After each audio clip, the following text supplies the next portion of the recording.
Cara, são assim os homens de Deus, eles estão sempre prontos. Amém? Amém? Eu quero trazer uma meditação hoje. Eu vou pedir muito da sua atenção, porque é um pouco complexo o que nós vamos tratar, o que nós vamos falar aqui.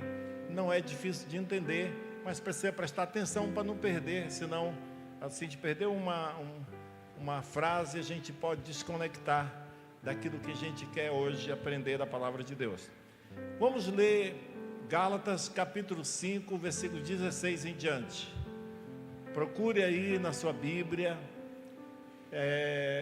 Nós precisamos voltar, a manusear a Bíblia, para não perder essa prática de saber onde estão as passagens. Mas você também tem a opção de ler aqui no telão.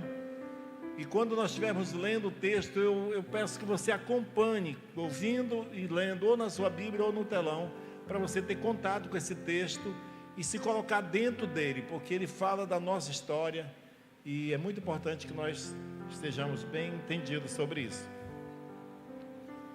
Gálatas capítulo 5, versículo 16 em diante.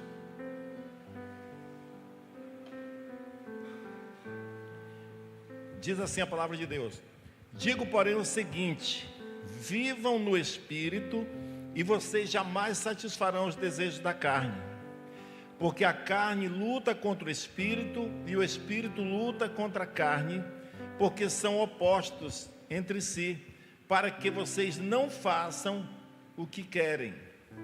Mas se são guiados pelo Espírito, vocês não estão debaixo da lei. Ora, as obras da carne são conhecidas e são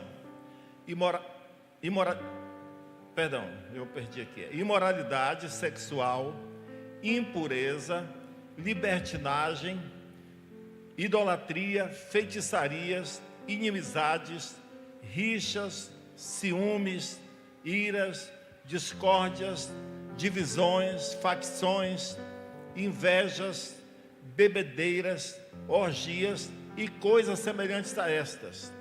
Declaro a vocês, como antes já vos preveni, que os que praticam tais coisas não herdarão o reino de Deus.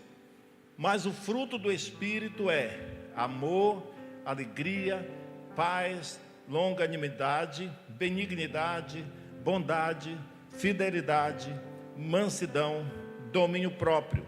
Contra essas coisas não há lei. E os que são de Cristo Jesus crucificaram a carne com as suas paixões e com os seus desejos. É muito interessante essa lista. A primeira lista é a nossa história antes de conhecermos Cristo. As obras da carne são conhecidas, é tudo aquilo que você viu e muito mais, tudo isso que nós ouvimos aqui. Imoralidade sexual, rixa, ciúme, brigas, intriga. Não é assim que o mundo vive? Isso faz parte da natureza humana.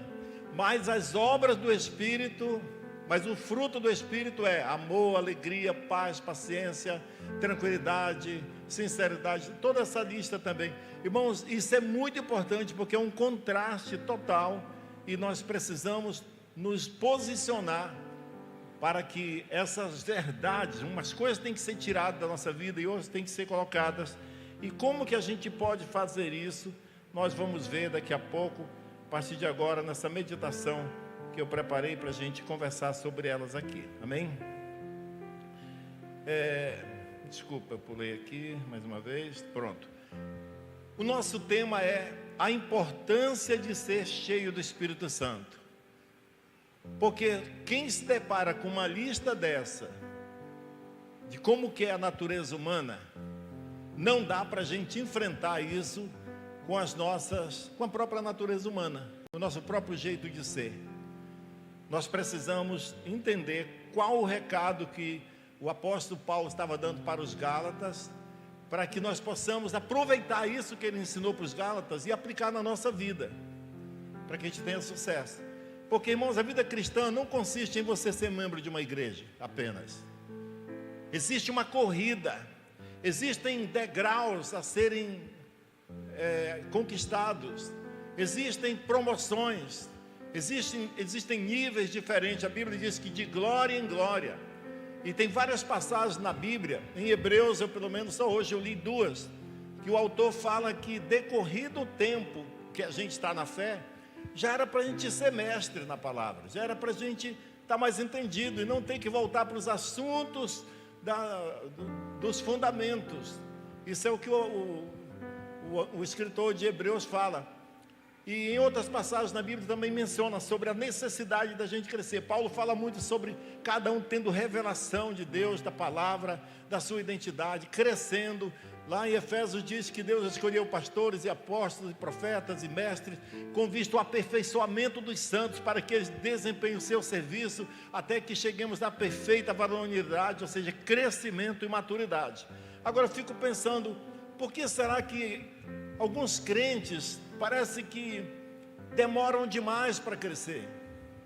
Por que alguns ficam anos e anos na fé, mas sempre estão naquele nível tão baixo, que precisa ter sempre que dar leite, como a própria Escritura diz? Vocês têm necessidade de tomar leite quando já era para estar comendo comida sólida. Então nós precisamos entender isso para a gente romper com esse nível e a gente alcançar coisas maiores em Deus. Por outro lado, o que há disponível que o crente possa fazer para acelerar o crescimento? O crescimento espiritual, estou falando, a nossa maturidade. Quais são os níveis que nós podemos alcançar e como fazer isso? Então eu quero começar lendo aqui, vou repetir o versículo 16 do capítulo 5, o primeiro versículo que eu li agora há pouco. Paulo diz assim: digo, porém, o seguinte: vivam no Espírito e vocês jamais satisfarão o desejo da carne. O que é a carne? Mencionado aqui. A carne é a tendência ao erro que habita em nós como consequência da queda do homem lá no Éden. Essa tendência é algo que nos puxa como um imã, que fica nos atraindo, sabe? Quem já percebeu que mesmo depois de crente, existe uma luta? Tem uma expressão que diz assim: quanto mais eu rezo, mais assombração me aparece. Quem já viu essa expressão? Eu já vi crente dizendo: depois que eu entreguei minha vida para Jesus, parece que ficou mais difícil, veio mais luta, veio mais dificuldade, parece que o demônio se levantou. E é verdade, não foi só o demônio não, foi essa sua tendência, essa natureza humana que nós temos, resultante da queda, que se manifesta contra, porque ela não quer que a gente converta, ela não quer perder a sua alma. Por outro lado, nós temos o Espírito de Deus, que também nos atrai e quer a nossa mudança. Agora, é interessante que quando você lê sobre o fruto do Espírito, e ele fala que é alegria, paz, amor, verdade, benignidade, paciência, um monte de coisa. As últimas coisas que ele diz lá é domínio próprio. Isso fala que todos esses recursos estão à minha disposição e à sua disposição, mas ainda vai depender do seu domínio próprio. Mas fique tranquilo, porque está entre o fruto do Espírito o domínio próprio. O próprio Espírito que habita em nós nos dá a capacidade de termos domínio próprio, para que naquela hora que você está sendo tentado, na hora que a luta vem, na hora que a sua carne levanta e faz você ficar com vontade de fazer alguma coisa que não é certo, você tem a opção de exercer o domínio próprio, dado pelo Espírito Santo. Que na hora que o cara te cortar no trânsito e ainda fazer algum gesto obsceno para você, e você pensar e acelerar para ir atrás dele, e você parar e decidir: não vou fazer, eu tenho domínio próprio dado pelo Espírito, e ainda orar por ele. Sabe, irmãos, a vida do crente tem que ser uma contradição, ou uma oposição total as atitudes da natureza humana. Nós convertemos, e é verdade que nós não recebemos imediatamente uma transformação. Aqui nós recebemos no Espírito, nós vamos para o céu. Se morresse hoje, nós íamos para o céu. Todos que já entregaram a vida para Jesus, você sinta ou não. Tem gente que pensa: eu acho que eu não vou para o céu, porque eu nunca mais senti nada. Se você permanece na fé, se você é um servo de Deus, você entregou a vida para Jesus, se você morrer, você vai para o céu. E se não morrer e Jesus voltar, você vai do mesmo jeito. Então isso é garantido, é fora de discussão. Mas existe uma transformação que todos nós precisamos, dia após dia, transformar a nossa mente pela renovação, transformar a nossa vida pela renovação da nossa mente. Então, a carne é essa tendência, você vai conviver com ela até o dia da sua morte, a vontade de errar, a vontade de fazer as coisas erradas, mas nós temos o poder dado pelo Espírito Santo para vencer. Agora, as obras da carne são as ações que resultam da natureza humana pecaminosa e seus desejos que intuitivamente nos atraem como um imã. Sabe, a tentação que você sente não é pecado na sua vida até que você a aceite. Tentação vem para todo mundo. Jesus foi tentado por 40 dias e 40 noites, jejuou e foi tentado pelo maligno, mas ele pecou? Sim ou não? Então, quando você sofre uma tentação, quando vem o desejo para fazer o que é errado, você e eu que somos crentes devemos lembrar que essa tentação deve me levar mais para perto de Deus e não o contrário, não me declarar um derrotado e me entregar, eu não dou conta. Irmão, só quem é mole que não vai dar conta, porque nós temos o Espírito Santo dizendo, você tem domínio próprio, você pode tomar uma decisão, eu estou contigo, eu vou te ajudar. Amém? Então as obras da carne é essas ações que nos puxam. Quando nós praticamos, aí sim nós estamos praticando as obras da carne, mas quando nós só somos tentados e a gente consegue tirar de letra isso, lançando mão do recurso que nós temos no Espírito Santo. Diferente das obras da carne, é a obra transformadora do Espírito Santo, ela nos puxa para longe do pecado, ela te dá a opção de abandonar o pecado, ela te dá o desejo de ser santo. Quantos de nós que já convertemos e já nos sentimos puxados para um lado, mas a gente quer ir para o outro lado?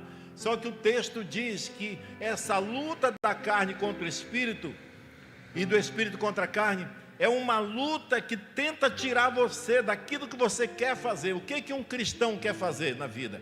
Ele quer ser santo, ele quer agradar a Deus, ele quer ser um bom pai, ele quer ser um bom filho, ele quer ser honesto, quer ser fiel para sua esposa. Então, aquelas lutas que estão puxando ele é exatamente porque ele está remando para o outro lado. Se você não tivesse convertido, talvez você estava enganado, pensando que estava tudo bem, você só ia perceber quando chegasse na porta do inferno, no dia da morte. E talvez mesmo assim não ia perceber, só ia perceber quando chegar lá, talvez quando vir sua família toda destruída, talvez quando perder essas esperanças. E alguns estão tão perdidos que nem perceberam, e eles ainda conseguem se divertir no meio da desgraça, mas é porque, irmãos, aquela natureza humana nos engana, nos cega, e à medida que nós afastamos da obra de Deus, nós vamos ficando cegos, dominados, anestesiados, como um veneno de um animal peçonhento que nos envenena, sabe? Muitas vezes ele nos hipnotiza e faz a gente pensar que está tudo bem quando não está. Isso é muito sério. Dentre as obras da carne que o texto fala, que nós lemos agora, está idolatria e feitiçarias.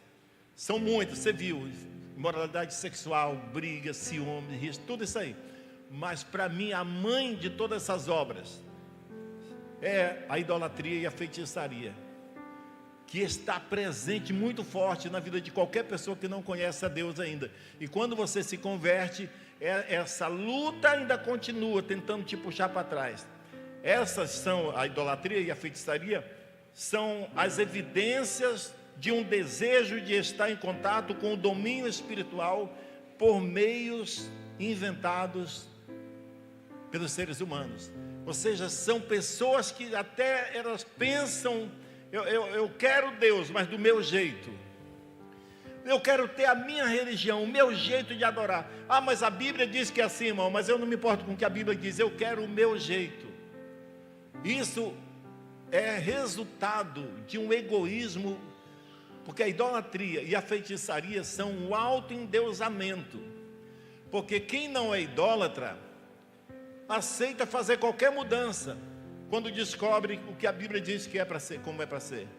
Quando a Bíblia nos chama, Deus quer ser adorado como? Do jeito que está na Bíblia. Mas alguém diz, não, mas eu vou adorar do meu jeito. Isso é idolatria e feitiçaria, porque o idólatra é aquele que se rebela contra Deus. E quando a pessoa se afasta de Deus e rejeita a revelação da Santa Bíblia, que diz como se deve seguir a Deus, ele passa a adorar a si mesmo, ele se volta para si mesmo e só quer fazer o que lhe agrada.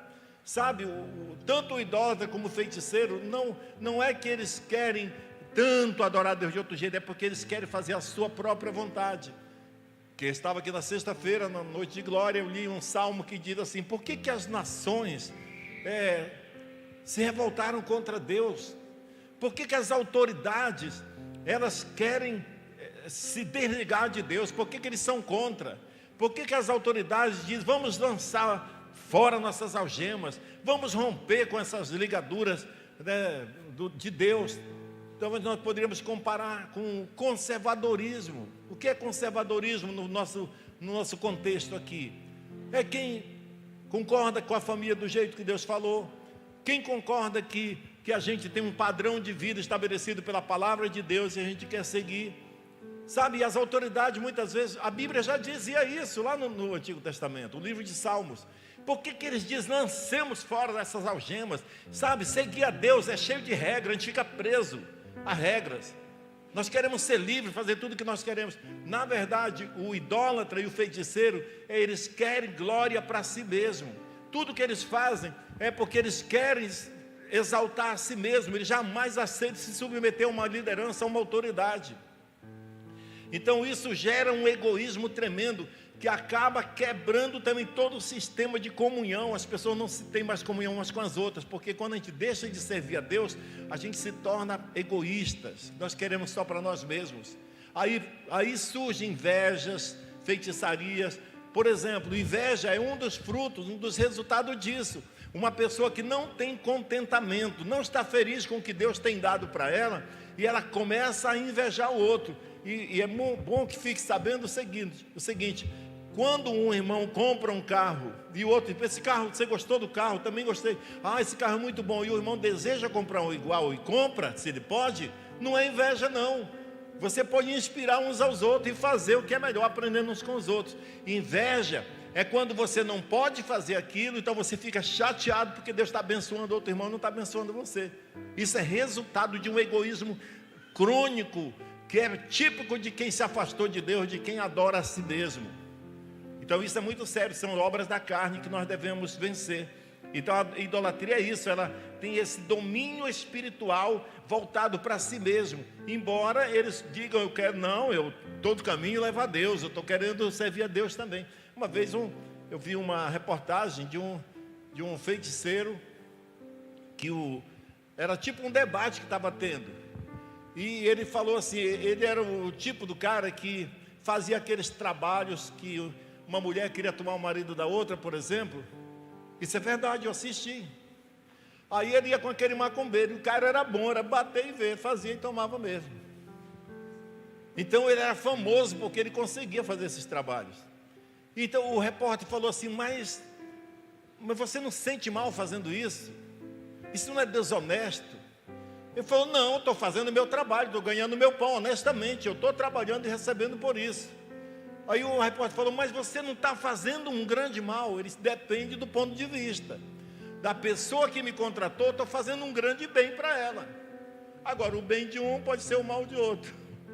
Sabe, uma mentalidade totalmente diabólica e humana, desprovida de Deus. Então, irmãos, nós precisamos fugir disso. Nós precisamos buscar socorro em Deus. Por Cristo ter dito: eu sou o caminho, a verdade e a vida, conforme João capítulo 14, versículo 6, qualquer outro meio de se aproximar de Deus que não seja por Jesus é falso, porque Ele é o único caminho, a verdade e a vida, e é só por Ele que nós podemos chegar ao Pai.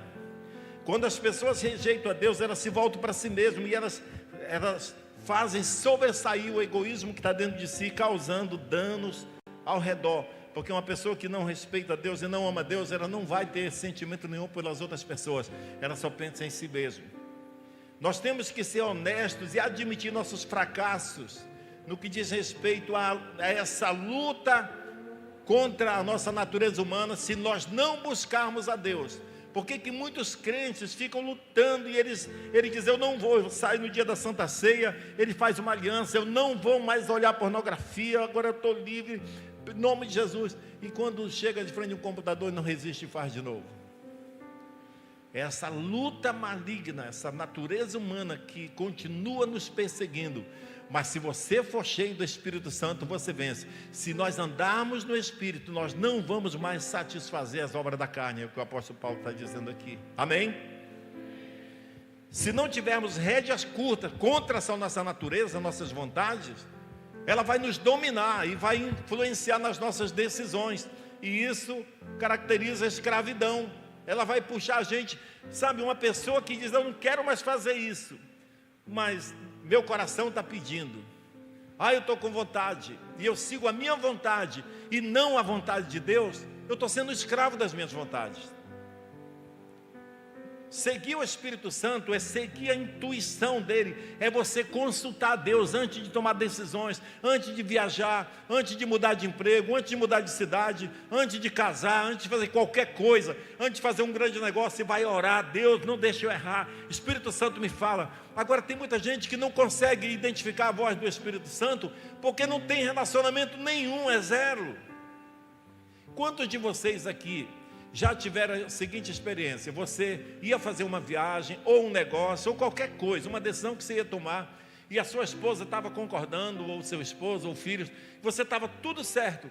De repente você sentiu que não deveria fazer, e você, como crente, você, eu não sinto paz para fazer, eu não vou fazer, eu acho que isso é de Deus. Talvez era uma viagem que você ia fazer e você não fez, e depois você percebeu que se tivesse teimado e ido, tinha dado mal. Quem já teve essa experiência? Eu já tive essa experiência, irmãos. Sabe, o Espírito Santo, ele te livra de embarcar no avião que vai cair. Se você for atento, se você andar no Espírito, você não vai quebrar cara. Deus zela pelos seus filhos. Ele é real. Irmãos, muitos de nós, todos nós que convertemos, no dia que você converteu, talvez você era um dos caras que você considerava o pior da sua família, talvez o mais pecador, mas um dia você veio à igreja, Deus falou contigo, você sentiu o poder do Espírito Santo, e você acreditou na palavra de Deus, você veio aqui, entregou a vida para Jesus aqui, repetiu uma oração, e saiu daqui convicto que você é salvo, se morrer vai para o céu, e é mesmo, vai mesmo, tudo pela fé. Agora, na hora da gente andar no Espírito, a gente fica, mas será que isso é de Deus? Será que é de mim mesmo? A gente não consegue, porque a gente não se relaciona com Ele. O Espírito Santo é um ilustre desconhecido para muitos crentes. Sabe, Jesus disse, olha, gente, eu estou indo. Os discípulos ficaram tristes, e ele disse, mas olha, fica tranquilo, porque eu vou mandar o Espírito Santo. É melhor que eu vá, porque se eu não for, o Espírito Santo não virá. Mas quando eu for, o Pai, eu vou rogar ao Pai, e Ele vai enviar o Consolador. É melhor para vocês que Ele esteja aqui do que eu esteja aqui e Ele não. Sabe por quê? Porque Jesus era só uma pessoa, Ele estava no corpo físico, Ele só podia estar na casa de algumas pessoas, uma vez, de cada um por vez. Ele podia visitar o irmão JR, talvez hoje à noite, mas no mesmo horário ele não podia me visitar, porque ele estava na casa de JR, porque ele estava no corpo físico. Mas o Espírito Santo, ele pode estar em todo o planeta Terra, todas as horas, com qualquer pessoa. E Jesus estava dizendo, é melhor que eu vá, porque Ele vem e vai suprir essa falta. Ele vai estar me representando. E tudo que eu ensinei para vocês, Ele vai fazer vocês lembrarem. Então nós temos que nos relacionar com o Espírito Santo. Quantas vezes nós embarcamos num carro, dirigimos um carro horas, e não damos uma palavra com o Espírito Santo? Quantos de nós já falou com o Espírito Santo hoje? Essa semana, esse mês, quantos de nós já tivemos um momento igual a gente fica com a esposa da gente, amando, e sabe, tendo aquelas carícias, como é que diz isso? Quando é romântico, aquele romantismo com a nossa esposa, mas nós não conseguimos chegar com o Espírito Santo e chorar diante dele. Eu te amo, Espírito Santo, o Senhor é a minha salvação, o Senhor é a minha solução nesse planeta. O que seria de mim sem o Senhor? De pegar uma música, hoje em dia você tem música nos aplicativos aí que você pode, se você não sabe cantar, você pode botar aquele cara que canta bem, que dança bem, para cantar por você, e você adorar a Deus, ouvindo. Irmãos, quantas vezes eu já chorei lá em casa, ouvindo canções e entrando na atmosfera da adoração em Deus, admirando Deus. Mas nós perdemos oportunidades, e aí o Espírito Santo fala com a gente não ouve. Aí algum dia não, ele não fala. Esse conflito interior, irmãos, é tão real que até um novo convertido percebe. Você sabe que depois que você converteu, aquilo que você fazia naturalmente, e nem reclamava e nem ficava triste, agora você fica preocupado. Eu menti para minha mãe. Eu não falei toda a verdade. E você quer voltar para corrigir, porque você sabe que existe uma luta ali dentro. O Espírito Santo está dizendo: meu filho, estou contigo, eu não estou te condenando, estou te alertando. A única solução segura para vencermos os desejos da nossa natureza humana é vivermos dia após dia no poder do Espírito Santo pela fé. É pela fé. Ele não vai aparecer para você, até porque ele é um espírito, talvez te assustaria. Ele não vai aparecer lá para conversar com você. É pela fé que você vai falar com ele, é pela fé que você vai ouvi-lo. Dos versículos que o Paulo falou, ele fala que pelo fato de nós já termos o Espírito Santo dentro de nós, quando você se converte, o Espírito Santo vem para dentro de nós. Pelo fato de nós já termos o Espírito Santo dentro de nós, deveria ser comum a gente andar no Espírito, deveria ser normal para nós. É por isso que o apóstolo Paulo está dizendo: você ande no Espírito. Se você andar no Espírito, era como se alguém estivesse reclamando: Paulo, eu não dou conta, Paulo, eu continuo com vontade de pecar, Paulo, eu continuo fazendo eu. E ele está dizendo assim: se você andar no Espírito, você não vai cair nisso mais. Mas é preciso andar no Espírito. Andar no Espírito significa obedecer o impulso do Espírito, a intuição do Espírito Santo. Quem vive assim produz frutos, o fruto do Espírito, que é alegria, paz, tranquilidade, paciência, amor. Aí quando chega na hora que a esposa te tira do sério, você pensa assim: tem paciência, calma, delicadeza, tudo aqui. Mas tem domínio próprio para fazer isso. Domínio próprio dado pelo Espírito. Não quando o homem, que às vezes o homem é mais chato que a mulher. Lá em casa não, lá em casa é mais... Estou brincando. Mas o Espírito de Deus produz o amor, alegria, paz, paciência, eu já falei. Agora, quais são os passos que nós damos depois que convertemos aqui na igreja? Nós somos batizados nas águas. Primeiramente, quando você se converte, eu estou falando isso porque o escritor de Hebreus diz assim, que nós temos que parar de sair desse nível das primeiras, dos alicerces, das coisas primárias. Ele chama rudimento do conhecimento de Cristo. Rudimento quer dizer coisa tão rude, tão simples, você ainda está nisso. E ele mesmo diz, o autor fala de 6 pontos que são bem superficiais da vida cristã. É do arrependimento de obras mortas, da fé em Deus. Aí ele fala do ensino sobre batismos, no plural, mais de um, e da imposição de mãos, da ressurreição dos mortos, do juízo eterno. Ele fala: esses assuntos são para novo convertido. Mas o que me chama a atenção é que ele não fala do batismo, ele fala de batismos, mais de um. Então, quais são os batismos? O primeiro batismo é quando você entrega a sua vida para Jesus. Naquele instante, você é batizado no corpo de Cristo. Para a gente entender isso, precisa entender o significado da palavra batismo. No original é imersão, ou mergulho, é ser inserido dentro. É mais ou menos assim, ou exatamente assim. Uma pessoa que hoje aqui levantou a mão como visitante, convidado. A gente não chama visitante, convidado. Tem um convidado ali, parabéns. Se esse convidado, ouvindo essa palavra, e ele na hora do apelo, ele decidir: eu vou entregar minha vida para Jesus hoje.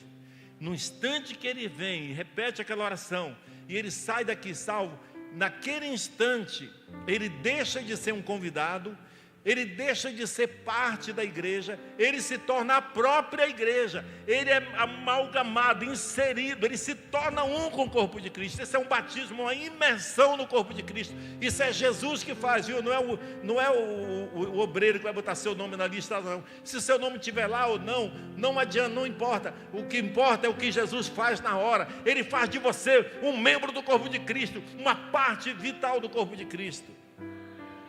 Esse é o primeiro batismo. O segundo batismo é o que nós chamamos de batismo dos crentes, batismo nas águas, que por sinal tivemos 2 semanas atrás. Quem foi batizado esses dias aí? Amém, olha só, sejam bem-vindos, parabéns. Quando você foi batizado, aquele batismo é Tudo é dentro de algo. Olha, você foi batizado no corpo de Cristo. Primeiro elemento em qual você foi inserido foi o corpo de Cristo. Agora, o segundo elemento é na água. Você foi inserido na água, batismo nas águas. Mas existe um terceiro batismo, que é o batismo do Espírito Santo, que é quando você mergulha na plenitude do poder do Espírito Santo, que faz toda a diferença na sua vida. Sabe, irmãos, uma coisa é você receber o Espírito Santo no dia da conversão, que todos que já converteram receberam, e ficar paralisado, e nunca falar com Ele, e nunca deixar Ele se expressar. Mudou alguma coisa você no dia a dia? Tudo bem, lá para o céu, para uma eternidade, se você vai morrer e vai para o céu, serviu, você vai ser salvo, já foi salvo.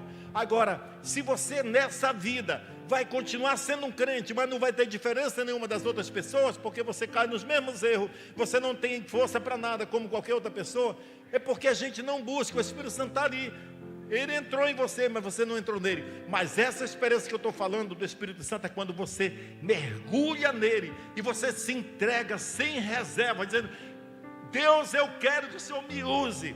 Depois da pregação hoje, um rapaz veio e disse: pastor, eu quero ser usado por Deus. Então você está no lugar certo. É quando você se entrega sem reserva. Essa é uma experiência extraordinária, que te empodera para acessar o sobrenatural, para você agir no sobrenatural, para você botar os demônios para correr, para você não ter medo de nada. É quando você recebe esse empoderamento do Espírito Santo. É uma entrega sem reserva, como eu falei. É difícil alguém seguir em frente, mudar de nível, crescer espiritual, sem lançar mão desse poder sobrenatural de Deus, que está disponível através do batismo do Espírito Santo. Em Lucas 24, Jesus tinha dito para os seus discípulos o seguinte. Ele falou: olha, isso foi logo depois da morte dele e ressurreição. Ele falou assim: olha, em meu nome vocês pregarão o Evangelho a todas as nações. Lembra disso? Ele falou assim: pessoal, vocês que estiveram comigo esse tempo todo, agora já morri, já ressuscitei, não vou morrer mais, vou para o céu daqui a poucos dias. Ele ficou 40 dias na terra depois de ressuscitado. Mas antes de ir, ele falou assim: vocês têm a obrigação, eu estou delegando vocês para pregar esse evangelho do arrependimento a todas as nações. Eu imagino que os discípulos falaram: tudo bem, quando é que o senhor vai? Amanhã? Então já vou arrumar uma mala, porque eu já vou... Só que Jesus falou assim: mas espera aí, não vão agora, permaneçam na cidade, até que vocês sejam revestidos com o poder que vem do alto. Aleluia. Você acha que esses discípulos já eram batizados ou não? Será que Jesus já tinha morrido, ressuscitado, já ia para o céu, e os discípulos dele não iam ser batizados, já não tinham sido batizados? Eu acredito que sim, até porque quando Jesus mandou de 2 em 2 para as cidades por onde ele ia passar, e os discípulos voltaram alegres, dizendo: Jesus, até os demônios nos obedeciam em teu nome. Eles já eram bons disso, eles já tinham essa autoridade, porque o Espírito Santo já estava dentro dele. Mas Jesus estava dizendo: vocês precisam mais do que isso, para vocês avançarem nesse mundo, para vocês terem vitória no meio dos inimigos, para vocês serem enviados como ovelha no meio dos lobos. Vocês vão precisar ter uma armadura poderosa de Deus, com o Espírito Santo, aquele mesmo que estava lá no princípio, quando Deus criou os céus e a terra era sem forma e vazia, e havia trevas sobre a face do abismo, e o Espírito de Deus se movia por sobre a face das águas, gerando vida, preparando o ambiente para Deus dizer: haja luz, e a luz acontecer. O poder de Deus, esse poder que ressuscitou Jesus dentre os mortos, estou falando disso, de uma imersão num poder sobrenatural que tira você do lugar que você está, do nível que você está, e leva para frente. Jesus falou: fica na cidade até receber. Não vão sair sem isso. É essa experiência que eu estou falando. Em Atos capítulo 1, versículo 8, Jesus disse para eles assim: vocês vão receber poder. Também era nesse mesmo dia, ou nesse mesmo período de 10 dias, depois da ressurreição, antes dele subir para o céu. Naqueles mesmos dias ele falou: vocês vão receber poder, quando o Espírito Santo descer sobre vocês. E aí vocês vão ser minhas testemunhas, tanto em Jerusalém, como Samaria e Galileia, todas as nações da terra. Lembra que Samaria era inimiga de Israel, mas vocês vão pregar o evangelho lá. Vocês vão ter autoridade. Irmãos, ele disse também que eles iam receber esse poder do Espírito Santo quando o Pai mandasse. Ele falou: quando eu for. 10 dias depois, ele subiu para o céu, porque ele ficou 40 dias aqui. Ele passou aliás, dos 40 dias, ele foi 10 dias depois que ele foi, ele mandou aquilo que ele prometeu. No dia de Pentecostes, todos estavam reunidos no mesmo lugar, todos disseram, de repente veio um som impetuoso, que encheu toda a casa onde estavam sentados, e a Bíblia diz que todos foram cheios do Espírito Santo, e começaram a falar em outras línguas, conforme o Espírito concedia a cada um que falassem. Então esse poder que Jesus tinha prometido, estava à disposição deles. Agora olha a diferença para alguém que antes estava com medo. Pedro tinha negado Jesus, por quê? Por medo de ser preso. Pedro tinha ido embora pescar, depois ele voltou, depois da ressurreição, porque Jesus chamou ele, e eles estavam lá com as portas fechadas, porque o texto diz, com medo dos judeus. Eles estavam todos trancados, com medo. Eles mataram Jesus, eles vão matar nós também. Então eles estavam lá ainda com medo.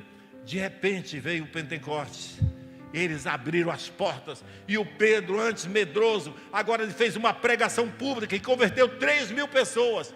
E sabe o que falaram? Quando ele fez a pregação, a Bíblia diz que muitos foram comovidos e falaram, senhores, o que nós devemos fazer? E eles arrependam-se dos seus pecados, e cada um seja batizado em nome de Jesus para a remissão dos seus pecados, e vocês receberão também esse poder do Espírito Santo, porque a promessa é para vocês que estão aqui, é para os seus filhos, e é para aqueles que ainda estão longe, para todos quanto o Senhor nosso Deus chamar, inclusive para nós aqui hoje.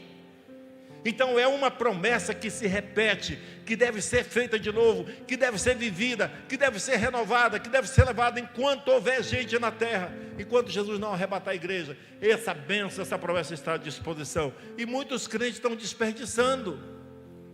Se tornou crente, tem a salvação e o Espírito Santo dentro de si, mas anda naturalmente como qualquer um outro, limitado como qualquer um outro. Não é natural, isso não pode ser normal. Quando você é batizado no Espírito Santo, agora escute, eu tenho algumas frases entre linhas aqui, que é muito importante. Quando você é batizado no Espírito Santo, e se deixa guiar por Ele, tudo muda na sua vida. Tudo muda na sua vida. Você se torna um marido melhor, um pai melhor, um cristão melhor. Você cresce. Existe uma diferença do Pedro, que já seguia Jesus, que era convertido, que ficava trancado com medo de ser preso.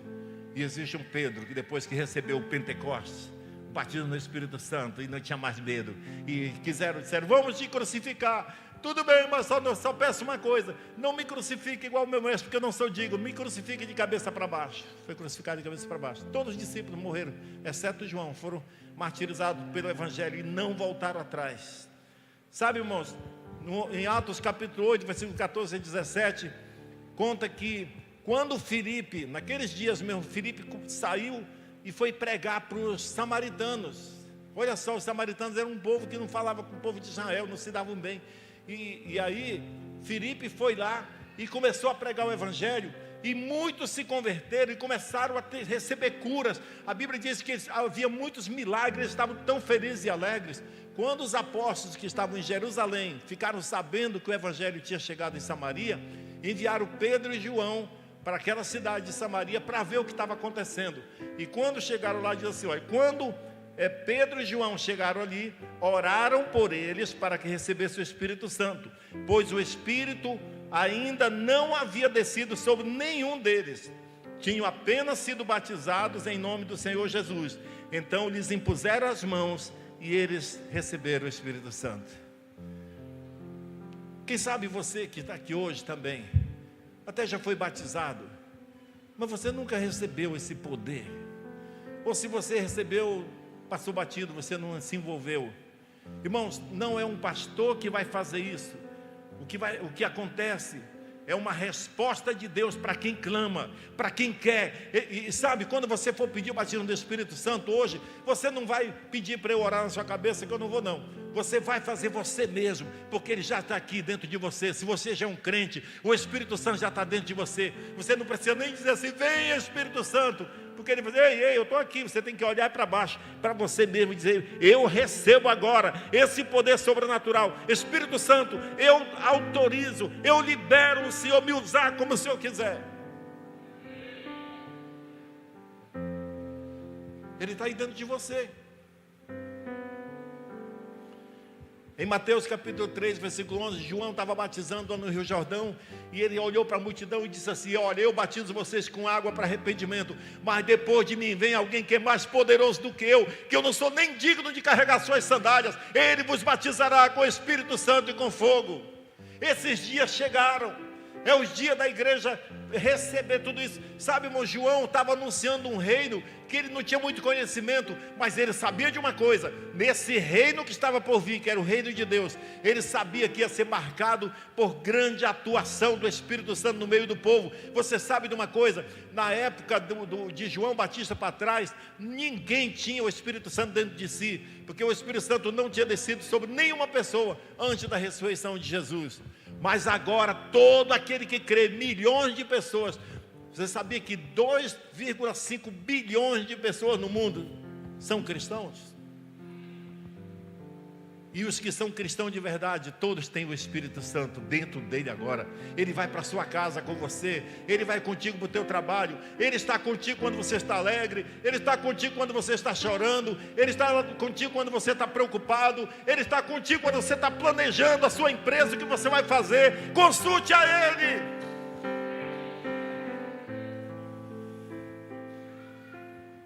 Aleluia.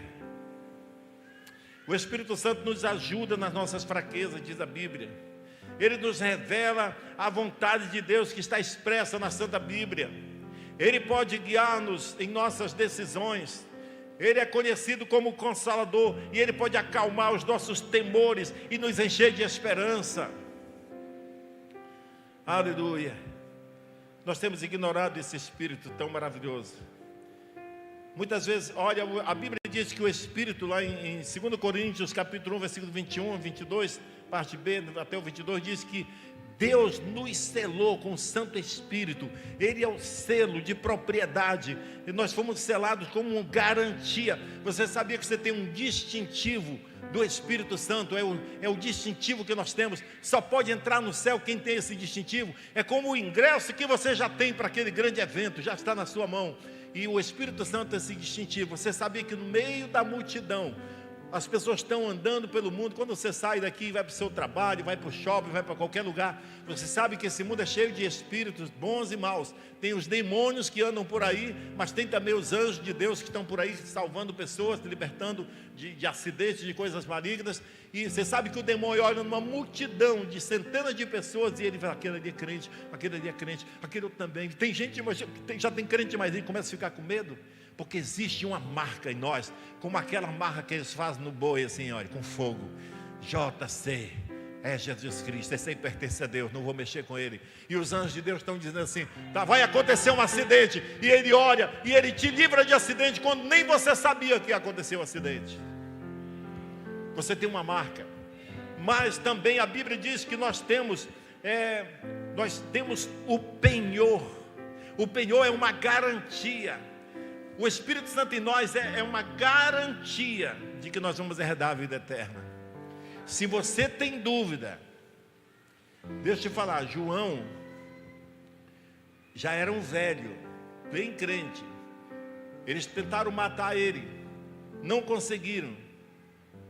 E ele foi levado para uma ilha para ficar prisioneiro, para morrer naquela ilha. E lá ele teve a maior revelação de todos os tempos. Foi ele que escreveu o Apocalipse. E em Apocalipse capítulo 7, versículo 9, ele diz: eu vi uma grande multidão que ninguém podia contar, de todas as nações, tribos, povos, línguas, até de Roraima. Roraima não está aqui, mas a gente pode botar. Até de Roraima, em pé diante do trono e diante do Cordeiro, com vestes brancas e com ramos de palmeira nas mãos. E sabe, quando João falou isso, ele estava mencionando todos os crentes de todas as eras, de todas as nações, então inclui a gente também. Então, quando você lê esse texto, você pode renovar a sua fé e dizer: eu já fui visto. Se tivesse a foto, eu ia me localizar aqui. Ele só não tinha foto naquela época, ele só registrou, mas eu poderia achar minha foto aqui. Ele já me viu lá. Você já é do céu, você já é de Deus, você é filho de Deus, você tem a marca, você tem o penhor, a garantia que você vai entrar no céu. Aleluia! Levante a cabeça, não desvie, não volte atrás por nada. E olha o que a Bíblia diz em Joel capítulo 2, versículo 28. E acontecerá nos últimos dias, diz o Senhor, que derramarei do meu espírito sobre toda a humanidade. Vossos filhos e vossas filhas profetizarão, vossos jovens terão visões, vossos velhos sonharão, até sobre os meus servos e sobre as minhas servas derramarei do meu espírito naqueles dias e profetizarão. Quais eram esses dias, doutor Peter, que eles estavam falando? Era hoje. Nós estamos vivendo nos fins dos tempos. Sabe, irmãos, essa geração que tem o Espírito Santo, essa geração dos fins dos tempos, tem uma promessa para nós, que esse Espírito de Deus, Deus derramaria desse Espírito para todas as nações, até o final dos tempos. Ele falou sobre os jovens. Meu amigo, você está acostumado a ver pastor velho, mas você vai começar a ver só pastor jovem, os jovens se levantando na autoridade do nome de Jesus, profetizando, os velhos tendo visões, mandando os filhos ir para frente, sabe, até sobre os servos, eu entendo, os empregados da casa. Você não se estranha quando você vê o pessoal que limpa a rua da prefeitura, está limpando a rua lá e falando em línguas e vendo uma pessoa sofrendo, ir lá e orando, botando a mão e sendo curado, porque Deus não tem estrela, Deus não usa mais pessoas importantes, Ele usa todos os seus filhos, todos são importantes, todos têm o Espírito Santo, se nasceram de novo têm o Espírito Santo. Você não se admire quando o seu filho pequeno começar a ser cheio do Espírito Santo e trazer a solução para a sua casa. Nós estamos vivendo esses dias, amém, irmãos? Quantos creem nisso? Então hoje você vai ser batizado com esse poder. Mas você não vai ver uma extravagância que a gente caindo pulando. Você pode, se quiser, você está na casa do seu pai, você pode pular, se quiser correr, deitar no chão, pode. Mas você pode ficar sentadinho na sua cadeira e começar a receber. Você começar a falar: Espírito Santo, eu permito o Senhor se manifestar, eu vou parar de ser resistente, o Senhor pode agora me usar como o Senhor quiser, e quando eu sair daqui, se o Senhor quiser me botar num fogo aí, de uma unção para queimar as obras do diabo e curar pessoas, sabe, você vai chegar por aí com a sua mão ungida e vai curar pessoas, vai abençoar a sua família, em nome de Jesus. Eu queria que você fechasse